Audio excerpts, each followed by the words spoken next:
Donc, pour calculer donc, ce déterminant, le cosinus 2a, eh bien, on peut penser à 2 cos carré a moins 1, donc c'est ce que j'ai fait, ce qui fait apparaître du cosinus carré. Et donc le moins 1, alors le moins 1, est-ce qu'il est véritablement embêtant? Bah non, puisqu'on a une colonne avec que des 1. Ah, ça a sauté ou quoi?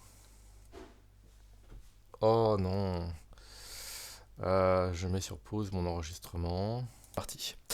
Donc, une fois qu'on arrive avec l'utilisation du cosinus 2a sous la forme 2 cos carré a moins 1, donc deux intérêts, hein, on fait réapparaître du cosinus a qui apparaît sur la deuxième colonne, et puis le moins 1 qui apparaît sur la première. Alors là, l'idée, la première idée, c'est déjà les moins 1, on peut s'en débarrasser, puisque parmi les opérations, on peut ajouter à une ligne ou une colonne, donc ici à une colonne, un multiple d'une colonne. Et là, donc, on va multiplier, on va rajouter à la troisième colonne une fois la première colonne, ce qui fait disparaître les 1 de la troisième colonne. Donc, on se retrouve avec 1 cosinus A et 2 cosinus carré A sur la première ligne, et puis pareil avec B et C. Alors une fois qu'on est ici, donc déjà on a à nouveau, autre remarque maintenant, on a 2 qui est en facteur sur la troisième colonne. Donc ce 2 en facteur sur la troisième colonne, puisque ici on est sur en dimension 3, on travaille en dimension 3, sur une matrice 3-3. Donc on va utiliser la trilinéarité de ce déterminant, et donc le 2 on peut le sortir, c'est-à-dire que donc c'est 2 fois le déterminant de la troisième colonne, mais sans les deux. Alors maintenant, une fois qu'on arrive ici, ça y est, on a quelque chose d'un petit peu plus simple. Comment s'en sortir? Alors là, c'est un petit peu moins évident. Maintenant, il n'y a plus véritablement de formule trigonométrique. Donc l'idée, puisqu'on veut une forme factorisée, eh bien ça va être de soustraire. Et donc là, typiquement, sur la première colonne, on a des 1. Alors si on soustrait, eh bien par exemple à la deuxième colonne et à la troisième colonne, c'est ce que j'ai fait, la première colonne, on va donc effectuer 1 moins 1, donc on va se retrouver avec des zéros sur une colonne. Et là, le fait de se retrouver avec des zéros sur une colonne, ce qu'on voit en dessous, c'est très intéressant parce qu'après, on va pouvoir développer par rapport à cette première colonne. Et donc quand on développe par rapport à cette colonne, eh bien, on aura une fois le déterminant qui est en bas à droite, plus, moins 0 fois, plus 0 fois d'autres déterminants. Donc finalement, on va se ramener à un déterminant un petit peu plus petit. Alors, Noémie, oui, tu poses une question? Mais je comprends pas trop en quoi on travaille sur les colonnes ici parce que j'ai plus l'impression qu'on a soustrait la première ligne aux deux lignes suivantes. Arriver là aux gens de Oui. Tours, c'est ça? Oui, oui, tu as raison, tu as tout à fait raison. Donc on va travailler, alors je suis peut-être mal exprimé, mais on va travailler sur les lignes de façon à avoir sur la première colonne des zéros, Ah d'accord, ok. pour par la suite développer sur la première colonne. D'accord. Voilà. Donc c'est ce que j'ai fait exactement ici. Donc c'est ce qui incite à faire ceci, effectivement, hein, à soustraire à la deuxième ligne, j'ai peut-être dit colonne, effectivement, de soustraire à la deuxième ligne la première et de soustraire à la troisième ligne la première ligne, permet sur la première colonne de faire apparaître des zéros. Donc ça, c'est une technique assez fréquente sur ce genre d'exercice, quand vous avez sur une colonne eh bien, la même valeur. Alors, autre intérêt, c'est que donc on fait apparaître donc cos B moins cos A, et puis à droite, on va faire apparaître cos carré B moins cos carré A. Et immédiatement, le cos carré B moins cos carré A, il faut penser à le factoriser en cos B moins cos A. Et donc c'est là où ça devient intéressant, puisque on voit apparaître le même facteur, cos B moins cos A, sur cette deuxième ligne et en deuxième et troisième colonne. Et donc, cette idée-là de faire apparaître des 1, comme je le disais, donc on va ensuite développer par rapport à la première colonne, et donc en développant par rapport à la première colonne, eh bien on a une fois le déterminant 2,2 qui est en dessous, que j'ai écrit donc maintenant ici. Alors sur ce déterminant, ce qui nous gênait un petit peu avant, c'est-à-dire le fait qu'on avait du cos B ou en cos A qui n'était pas en facteur de chacun des termes, maintenant il est clairement en facteur de chacun des termes. Donc on a du cos B moins cos A sur la première ligne en facteur, du cos C moins cos A sur la deuxième ligne en facteur, et donc on va utiliser la bilinéarité de ce déterminant, linéarité par rapport à la première ligne et linéarité par rapport à la première colonne. Donc on va factoriser par cos B moins cos A et par cos C moins cos A. Donc qu'est-ce qui reste? Sur la première ligne, il va rester 1, et puis cos B plus cos A. Et puis pareil, même genre de choses sur la deuxième ligne. Alors une fois qu'on est arrivé sur un déterminant 2,2, euh, alors on peut très bien éventuellement calculer le déterminant en disant que c'est une fois, surtout que là il n'est pas compliqué, hein, une fois cos C moins cos plus cos A moins cos B moins cos A, donc il va rester tout simplement cos C moins cos B. Mais pour faire un petit peu de zèle, j'ai réutilisé un travail ici. On a à nouveau 1, 1. Donc j'ai soustrait à la deuxième ligne la première. Donc cette soustraction, hein, c'est bien l'ajout à une ligne ou à une colonne, donc là à une ligne, d'un multiple d'une autre ligne. Donc là, j'ajoute à la deuxième ligne moins une fois la première ligne. Et on sait, hein, un petit rappel, hein, que cette opération ne modifie pas le déterminant. Contrairement à par exemple l'échange de deux lignes qui multiplie le déterminant par moins 1. Et donc voilà, donc en faisant un petit peu de zèle, ça permet de faire réapparaître à nouveau cette technique-là, d'avoir un 1 ici, et donc de développer par rapport ensuite à nouveau la première colonne, et donc ce sera le déterminant de cos C moins cos B, c'est-à-dire donc cos C moins cos B. Donc voilà la forme factorisée de ce déterminant, cos B moins cos A, cos C moins cos A, cos C moins cos B, tout ça x 2. Alors je continue sur le deuxième exercice, donc on avait un déterminant 3,3 à nouveau, avec une forme, avec des choses qui paraissent un petit peu, une sorte de symétrie aussi, hein, avec du A carré, B carré et AB, puis ensuite on retrouve encore AB, puis A carré, B carré, et ensuite AB, A carré, B carré, donc des choses un petit peu circulaires quelque part, sur l'apparition des coefficients. Alors comment s'en sortir? Donc là, il faut, faut regarder les coefficients et se demander où est-ce qu'on peut factoriser. Alors il y a un petit peu la même technique. Donc là, ce que j'ai fait, c'est que j'ai soustrait à la première colonne la deuxième colonne. Donc j'ai en fait ajouté à la première colonne moins une fois la deuxième. Puis ensuite, et j'ai fait ça en une seule étape, j'ai ajouté à la deuxième colonne moins une fois la troisième. Alors attention, si on fait ça, quand vous faites plusieurs opérations comme ça, faites très attention à ne pas vous dire ah bah ensuite à la troisième je vais ajouter moins une fois la première. C'est faux puisque, enfin ou en tout cas pas cette première là puisque la première a déjà été modifiée. Donc méfiez-vous à ce piège là, quand on a par exemple trois colonnes, on peut en modifier deux et ne pas modifier la troisième. Mais on ne peut pas modifier la première avec la deuxième avec la troisième, et la troisième avec la première comme on l'a là. Donc attention à ce genre de... attention à bien prendre les étapes les unes après les autres. Là il y en a deux, ça va, mais n'allez pas trop vite. Alors, donc pourquoi est-ce que j'ai fait ça? Parce qu'en soustrayant à la première colonne, la deuxième colonne, on va avoir du, par exemple, en première ligne, A carré moins AB, donc il y a du A qui peut être factorisé, et A facteur de A moins B. Et B carré moins A carré, on a aussi du A moins B qui est en facteur, ou B moins A, mais c'est la même chose au signe près. Et pareil sur la troisième colonne.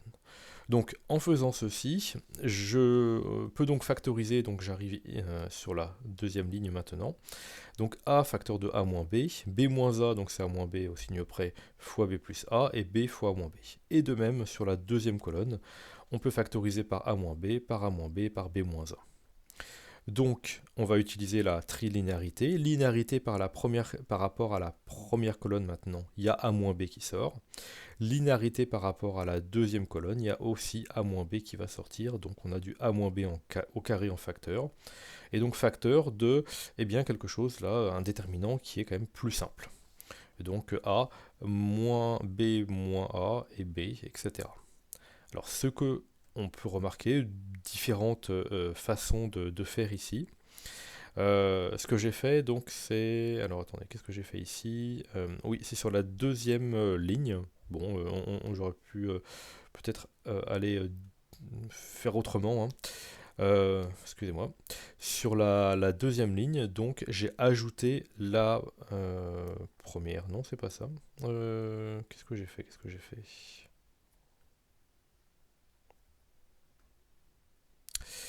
Je sais plus ce que j'ai fait. Ah non, j'ai travaillé en colonne. J'ai dû travailler en colonne. Pardon. Oui, oui, c'était en colonne. Pardon, je regardais sur la ligne, mais c'est en colonne. C'est la première colonne que j'ai modifiée. Et donc, j'ai ajouté à la première colonne la deuxième. Voilà. Bon, je ne dis pas que c'est le plus efficace, hein, mais en ajoutant à la première colonne la deuxième, donc on a du A plus B, moins B et moins A qui apparaissent.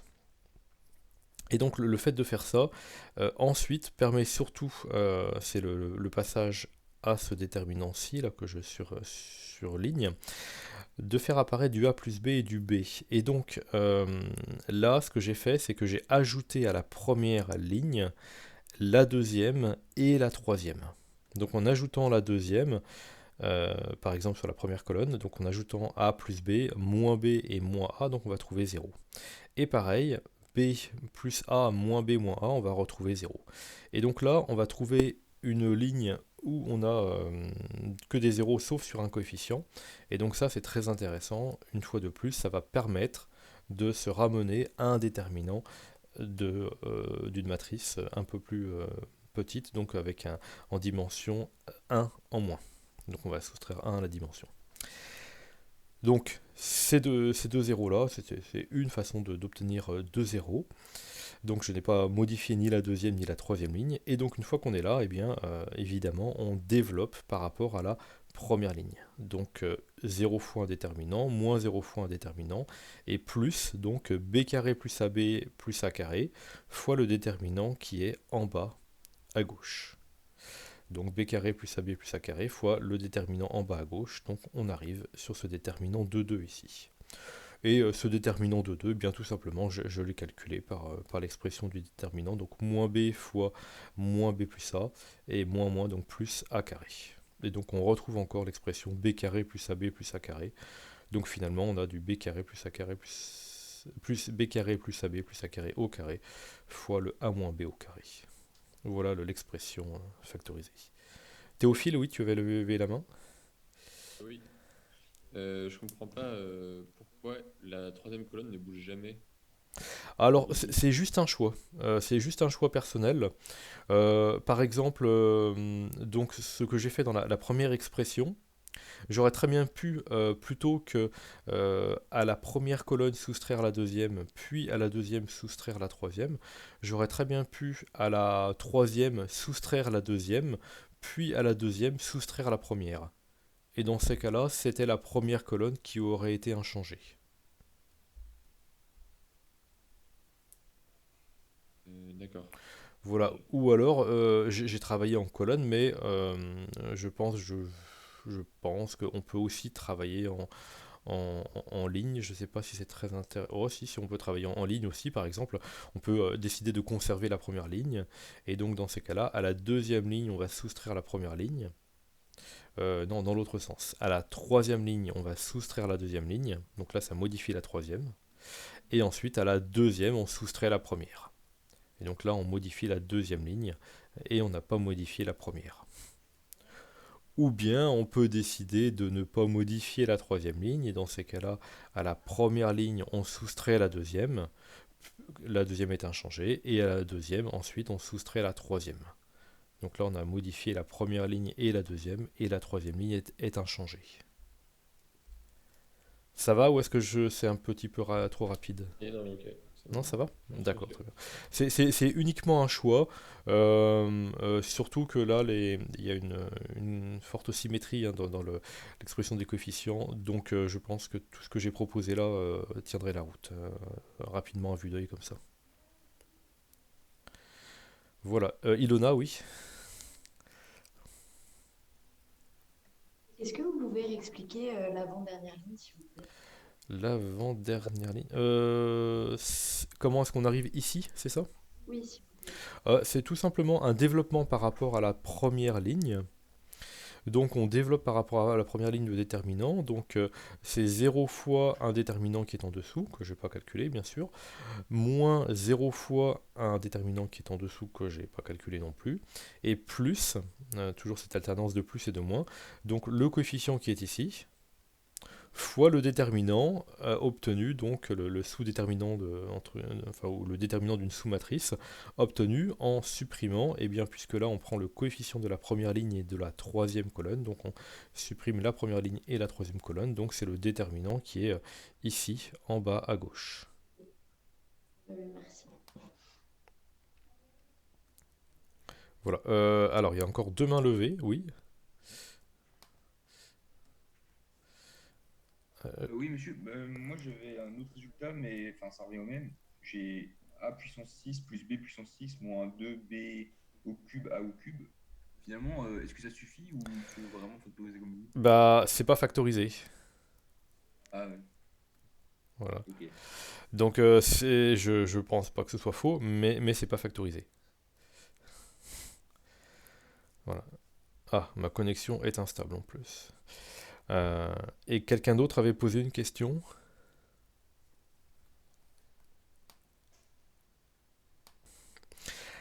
Alors pour le petit 3, donc là on est sur une matrice 4-4. Alors, ce que j'ai fait comme choix ici, puisque on remarque que sur chaque ligne, on a le coefficient x, le coefficient y et le coefficient z. Et ça, c'est vrai pour chaque ligne. Donc en fait, ce qu'on remarque, c'est que si on additionne la première, la deuxième, la troisième, la quatrième colonne, on va trouver à chaque fois x plus y plus z. Donc c'est ce que j'ai fait, c'est-à-dire qu'à la première colonne, alors pourquoi la première, c'est encore un choix pour répondre à Théophile, ça pouvait très bien être la troisième ou la quatrième plutôt. Donc à la première colonne, j'ai rajouté une fois la première, puis ensuite j'ai rajouté une fois la seconde. Pardon, à la première colonne, j'ai rajouté une fois la deuxième colonne, puis ensuite j'ai rajouté une fois la troisième, et ensuite j'ai rajouté une fois la dernière colonne. Ce qui fait que apparaît sur la première colonne x plus y plus z à chaque coefficient. Et c'est toujours l'opération qui a été utilisée là 3 fois, d'ajout à une ligne ou une colonne, d'un multiple d'une autre ligne ou d'une autre colonne, et cette opération ne modifie pas la valeur du déterminant. Alors ça paraît plus compliqué comme ça, mais l'intérêt très fort c'est qu'on a le même coefficient, donc comme tout à l'heure, petit 1, on factorise par ce même coefficient x plus y plus z, et petit 2, on a 1, 1, 1, 1 qui apparaît sur la première colonne, et donc on sait que quand on a une colonne avec que des 1 ou avec des coefficients identiques, par soustraction, on peut faire apparaître que des 0 et se ramener à un déterminant d'une sous-matrice de dimension 1 en moins. Donc c'est ce que je fais bien entendu ici. J'ai conservé par exemple la première ligne. Donc à la deuxième ligne, j'ai soustrait la première. À la troisième... il faut le faire dans l'ordre, pardon. Donc dans l'ordre, à la quatrième ligne, ici, j'ai soustrait la troisième. Donc là j'ai modifié seulement la quatrième. Puis ensuite, à la troisième, j'ai soustrait la deuxième. Donc là, j'ai modifié la 4 et la 3, mais pas la 2 et la 1. Et ensuite, à la deuxième ligne, j'ai soustrait la première. Donc là, on a bien modifié la quatrième, la troisième, la seconde ligne. La ligne 1 est inchangée. Voilà pour cette opération-ci. Et donc, ça permet d'avoir une colonne avec quasiment que des zéros.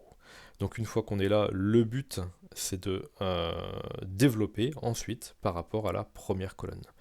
Oui, une question. Oui. Pourquoi est-ce que vous avez choisi d'injecter la quatrième, non, la troisième dans la quatrième, la seconde dans la troisième et la première dans la deuxième, mais pas par exemple la première dans toutes les autres colonnes, lignes? Alors, ça aurait pu être, ça aurait pu très bien être le choix.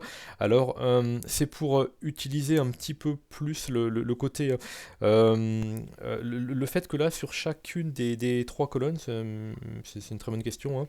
Chacune des trois colonnes, on a X, on a Y, on a Z. Alors que si j'avais fait ce que tu as proposé, c'est-à-dire effectivement on pouvait très bien soustraire à la deuxième ligne la première, soustraire à la troisième ligne la première et soustraire à la quatrième ligne la première, on aurait aussi eu que des zéros, mais ça veut dire que ici le x aurait été soustrait sur la deuxième, sur la troisième, sur la quatrième ligne. Le y ici aurait été soustrait sur la deuxième, sur la troisième, sur la quatrième ligne. Et donc ça aurait donné ici par exemple au y une importance un petit peu plus particulière qu'aux autres lettres. Et là c'est le z qui aura eu une importance un petit peu plus grande, qui sera apparu plus 2 fois. Alors je ne dis pas qu'on ne peut pas s'en sortir comme ça, je pense que oui, mais ça déséquilibre un petit peu quelque part le côté symétrique qu'on pouvait avoir sur le déterminant. Voilà pourquoi j'ai fait. C'est un petit peu un côté intuitif, mais c'est pour voilà, faire quelque chose de plus symétrique dans le résultat obtenu. Alors, je pense tout à fait que ce que tu as proposé est correct, puisque de toute façon, on peut retomber sur nos pieds après. Mais sinon, c'est vrai qu'on aurait eu du y moins x, z moins x, donc toujours du moins x. Bon, bah, pourquoi tout le temps du moins x alors que là c'est un petit peu plus équilibré, on a moins x, on a z et y moins z. Bon, ceci dit, il y a quand même 2 fois z. Voilà. Mais pour continuer de répondre à ta question, très souvent, il n'y a pas qu'une seule méthode. Ce que j'ai proposé là, je pense que ce que tu as proposé est aussi correct, on doit pouvoir s'en sortir comme ça. Il n'y a pas qu'une méthode, mais de façon générale, essayer de conserver un aspect symétrique qui est présent dans les objets. Sinon, vous risquez de ne pas y arriver, quoi. Voilà. Je ne dis pas que c'est sûr qu'on n'y arrive pas, ça dépend complètement des exercices, mais si on peut essayer de conserver cet aspect. De façon générale, quand vous avez des variables qui ont un rôle un peu symétrique, évitez de donner trop enfin, voilà, d'en privilégier une par rapport à d'autres. Il y a pas mal de cas où... c'est un conseil très général que je vous donne là, mais pas mal de cas où ça pose des problèmes, quoi. Voilà, ça déséquilibre une formule et vous voyez là que les formules qu'on a obtenues précédemment, là, a moins b au carré et b carré plus ab plus a carré, elle a un côté très symétrique. Donc si on avait privilégié a par rapport à b, il aurait fallu rétablir une symétrie pour retomber sur le résultat ici. Voilà. Bon, c'est un conseil très général, c'est pas... Voilà. Là, on est en dimension 3, donc c'est encore correct. Alors, il y a quelqu'un qui est arrivé, non, peut-être ou Non, c'est bon, ok. Très bien. Alors, ensuite... Donc ensuite, eh bien, on développe par rapport à cette première colonne, là où on a beaucoup de zéros, et donc il va rester une fois le déterminant qui est en bas à droite, donc que j'ai recopié ici. Alors, qu'est-ce que j'ai fait ici? Eh bien, donc l'idée, là, c'était à nouveau de faire apparaître des zéros. Alors, pourquoi j'ai choisi la troisième colonne? Peut-être que, personnellement, c'est celle qui m'inspirait le plus, voilà. Et donc j'ai vu z moins y et y moins z, donc ils sont opposés, et puis pareil j'ai vu x et moins x qui sont opposés. Donc peut-être que vous verrez autre chose. Donc là c'est vrai que je casse un petit peu ce côté équilibre là, et donc ce que j'ai fait, c'est que j'ai tout simplement soustrait à la troisième colonne la seconde colonne. Donc on fait apparaître 2 zéros, et donc à nouveau c'est très intéressant d'avoir 2 zéros, parce que là ça permet de développer par rapport à la troisième colonne. Donc en développant par rapport à la troisième colonne, on a 0 fois un sous-déterminant qu'on n'a pas calculé, plus x moins y moins z, donc que j'ai mis ici en facteur du sous-déterminant, donc obtenu à partir de cette matrice-ci, si vous voulez, de ce déterminant-ci, en supprimant la deuxième colonne et la troisième ligne. Donc il va rester moins x, z moins y, et puis y moins z et x. Donc on arrive ici. Arrivé là, à nouveau, on pourrait très bien calculer le déterminant de 2 classiquement, mais j'ai préféré à nouveau modifier un petit peu les choses. Donc là, j'ai ajouté à la première colonne la deuxième, et donc ça fait apparaître moins x plus z moins y et y moins z plus x, donc qui sont opposés. Donc j'aurais très bien... Donc c'est... Alors comme ils sont opposés, soit j'aurais pu factoriser par ce facteur-là et puis avoir un 1 et un moins 1. Alors j'ai procédé un tout petit peu autrement. Comme ils sont opposés, eh bien j'ai ajouté ensuite à la première ligne non, j'ai ajouté à la deuxième ligne, j'ai ajouté la première. Donc ce qui fait qu'on obtient 0 ici. Et donc là on a un déterminant qui est d'une matrice triangulaire, et donc le déterminant est le produit des éléments diagonaux. Et donc on a directement moins x plus z moins y en facteur et x plus z moins y en facteur. Et donc vous voyez qu'on a encore une formule extrêmement symétrique avec la somme des trois variables, là, x, y et z. Et puis ensuite, donc, voilà, deux termes là qui présentent quand même une certaine symétrie dans leur apparence. Est-ce que vous avez encore des questions ou pas? Cet exercice 2, donc je sais qu'en général il est assez subtil. Il faut démontrer que la fonction f qui a x associe déterminant de m plus xu est une fonction affine. Alors ça surprend un petit peu cet exercice, c'est pas évident. Alors on va regarder un petit peu, donc on prend une matrice M quelconque, donc que je notais avec ces différents coefficients. Et donc f de x, donc c'est le déterminant de m plus xu. M plus xu, voilà. Il faut démontrer que c'est une fonction affine, que petit f est une fonction affine, donc ça veut dire que petit f s'écrit sous la forme une constante fois x plus une autre constante, donc sous la forme ax plus b, et il faut trouver un petit a et un petit b qui vérifient ça. Alors, regardons déjà ce que c'est que le déterminant de m plus xu, donc c'est ce déterminant là où à chaque coefficient, donc la matrice u était donnée, hein, à chaque coefficient on rajoute x. Bon. Alors tout de suite, là, comme on rajoute x, on peut très bien, on va faire les mêmes opérations que précédemment, mais on va supprimer les x parce que quand on soustrait à une colonne une autre colonne, eh bien les x disparaissent. Alors ceci est intéressant, et faisons-le proprement et dans l'ordre. Donc là ce que j'ai fait, c'est que j'ai fixé la première colonne, alors c'est un choix. Donc j'ai fixé la première colonne, c'était l'idée que proposait tout à l'heure Antoine, je crois, et donc j'ai soustrait la première colonne à la deuxième, et j'ai pris la deuxième, j'ai soustrait la première, j'ai pris la troisième colonne, j'ai soustrait la première, etc. Donc plutôt que de prendre la colonne qui est juste précédente, à gauche, j'ai soustrait tout le temps la même. J'aurais pu aussi à la deuxième soustraire la première colonne, à la troisième, d'abord à la dernière, soustraire l'avant-dernière, puis à l'avant-dernière, soustraire le l'antépénultième, etc. Puis à la troisième, soustraire la deuxième, puis à la deuxième, soustraire la première. Bon, peu importe, quoi qu'on fasse, on va se retrouver avec un déterminant qui ressemble à celui-ci, c'est-à-dire, ce qui va être semblable, c'est qu'on va avoir que des colonnes pour lesquelles le x n'apparaît pas. Donc ayez en tête qu'on veut une fonction affine. Donc le x n'apparaît pas, et sur une colonne, on a un coefficient plus x. Et donc là, toute la subtilité de l'exercice est à partir de cette colonne-là où on a un coefficient plus x à chaque fois, alors le coefficient change bien entendu, mais on va utiliser la linéarité par rapport à la première colonne du déterminant.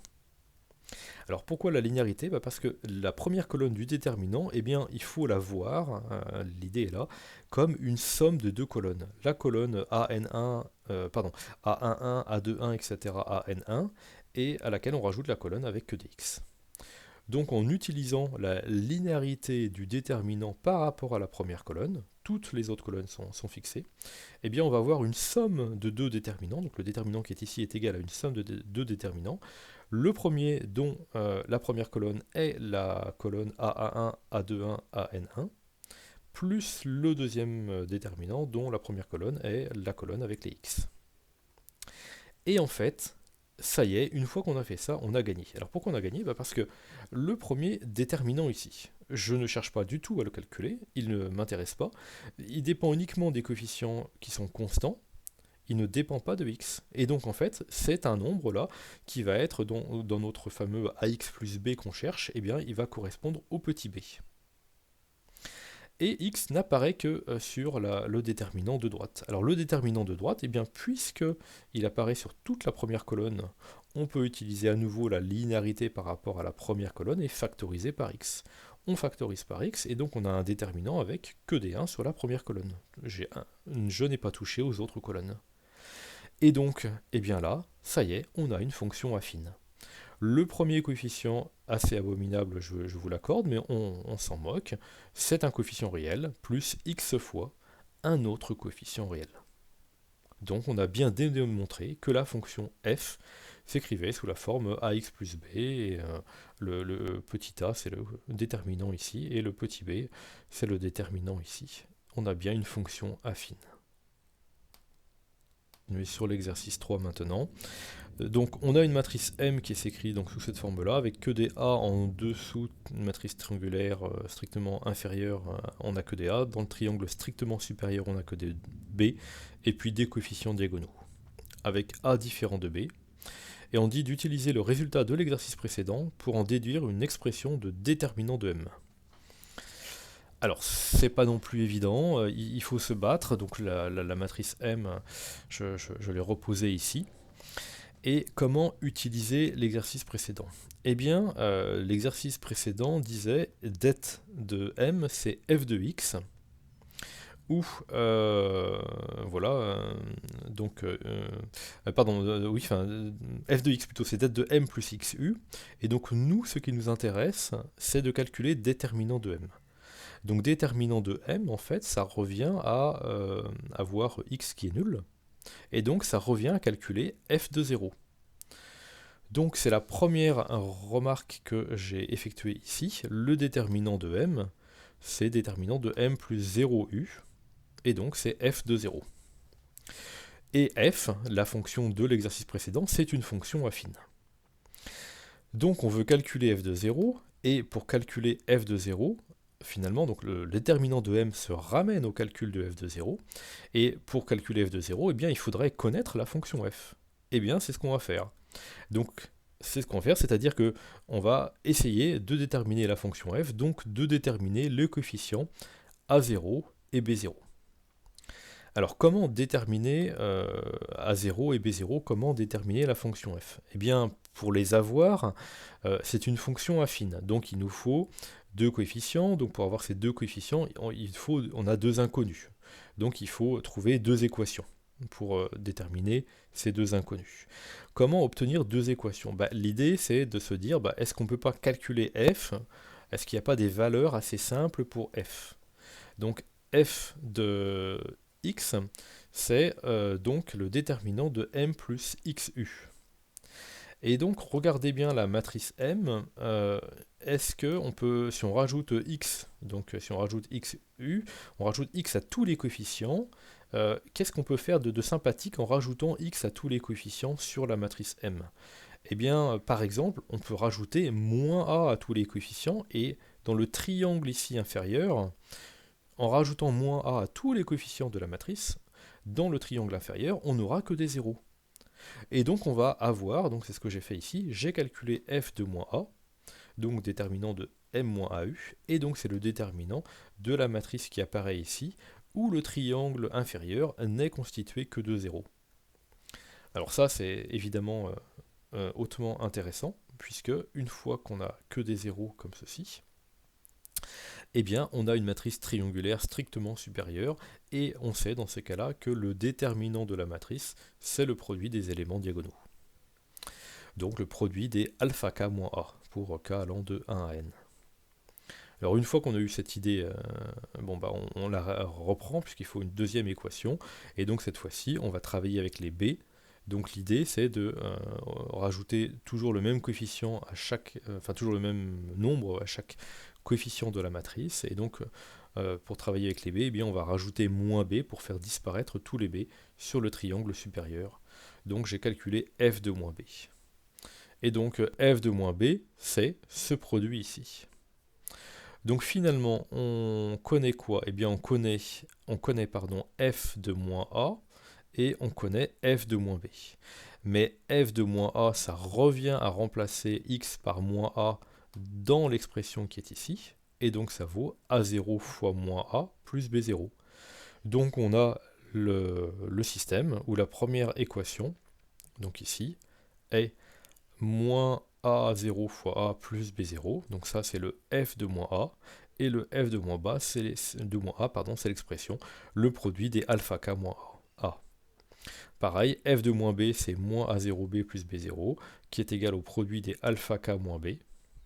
On a deux équations avec deux inconnus, les inconnus sont A0 et B0. Bon bah là, il n'y a plus qu'à résoudre le système. Alors, il y a des coefficients qui sont des produits de alpha k moins k et des produits de alpha k moins b. C'est des coefficients un petit peu désagréables, mais bon, c'est pas le bout du monde. Donc j'ai juste multiplié la deuxième ligne par moins 1, et puis ensuite j'ai additionné la première et la deuxième. Les B0 disparaissent, on obtient A0 fois donc B moins A. J'ai divisé par B moins A qui est non nul. Donc on utilise maintenant l'hypothèse A différent de B. Donc dites-vous, hein, A différent de B, l'intérêt c'est que la différence B moins A est non nulle, donc probablement qu'il va falloir diviser par B moins A, et c'est exactement ce qui se passe ici. Et donc on obtient les deux coefficients, A0, et puis le coefficient B0, alors écrit comme ça il n'est pas très agréable, donc j'ai tout mis sur le même dénominateur, et on obtient une forme là qui est une expression un petit peu symétrique de B0. Alors, en fait, c'est le B0 qui nous intéresse, puisque le déterminant de M est égal à f de 0, et f de 0, c'est B0. Donc voilà, donc il fallait en particulier calculer le coefficient B0. Donc il y a l'expression ici, B fois le produit d'alpha k moins A fois le produit d'alpha k moins B, le tout sur B moins A. Alors pas évident évidemment ce déterminant, mais on a une expression ici vraiment explicite. Donc maintenant sur cet exercice 4, donc là on va donc déterminer le déterminant de l'endomorphisme qui est une symétrie. Donc symétrie par rapport à un espace vectoriel, un sous-espace vectoriel grand F de E. Alors E est de dimension n et grand F, eh bien on appelle petit p sa dimension. Donc la question, il y a encore un rafale là qui passe, je pense que ça doit faire un petit peu de bruit. J'espère que ça vous... Non, on les entend pas trop. Non, vous entendez pas trop? D'accord, très bien. Moi j'entends bien, je peux vous assurer. Alors, comment avoir le déterminant d'un endomorphisme? Donc comme je disais à l'instant, le déterminant d'un endomorphisme, c'est le déterminant de la matrice de cet endomorphisme dans une base quelconque. Et c'est une valeur qui est indépendante de la base. Donc, l'idée, c'est de chercher la matrice de la symétrie dans une base quelconque. Et quitte à avoir une base, autant, puisqu'elle peut être, on peut choisir n'importe quelle base, eh bien autant prendre une base sympathique. Alors, c'est quoi une base sympathique? Une base sympathique, ça va être pour une symétrie. Déjà, on va commencer par prendre une base de l'espace grand F. Ah oui, j'ai un F rond ici, il n'est pas rond, hein, c'est le même F que ici. Voilà, il y a un petit problème de police de caractère. Donc on va commencer par prendre une base de l'espace grand F. Pourquoi ça? Parce qu'on sait très bien comment se comporte la symétrie sur grand F. La symétrie restreinte à grand F, c'est l'identité. Et donc c'est l'identité, et donc ce qu'on va faire, donc si c'est une symétrie par rapport à f, eh bien on va prendre ensuite un supplémentaire de grand F dans E. Donc ça c'est le théorème de la base incomplète qui nous permet d'affirmer qu'il existe un supplémentaire. Donc éventuellement on pourrait mettre existence justifiée par le théorème de la base incomplète. Donc on a maintenant grand E qui est égal à F plus G. Alors j'ai pris un supplémentaire quelconque, attention, il n'y a pas unicité du supplémentaire. Donc, quelle est la dimension de G? Puisque la dimension de grand F, l'espace grand F c'est petit p, la dimension du supplémentaire, c'est la formule de Grassmann, c'est donc la dimension de G, c'est la dimension de E moins la dimension de F, donc n moins p. Donc on complète la base E1, EP, on va donc la compléter en une base EP plus 1 EN, qui est une base de G, et donc ici, comme ça, avec E1, EN, on a une base de l'espace grand E. Donc toute l'idée en fait de cet exercice est dans la construction de cette base. Parce qu'une fois qu'on a construit cette base, eh bien quelle est la matrice, donc dans cette base que j'appelle B, quelle est la matrice de la symétrie? Eh bien les premiers vecteurs, les n premiers vecteurs, sont dans l'espace.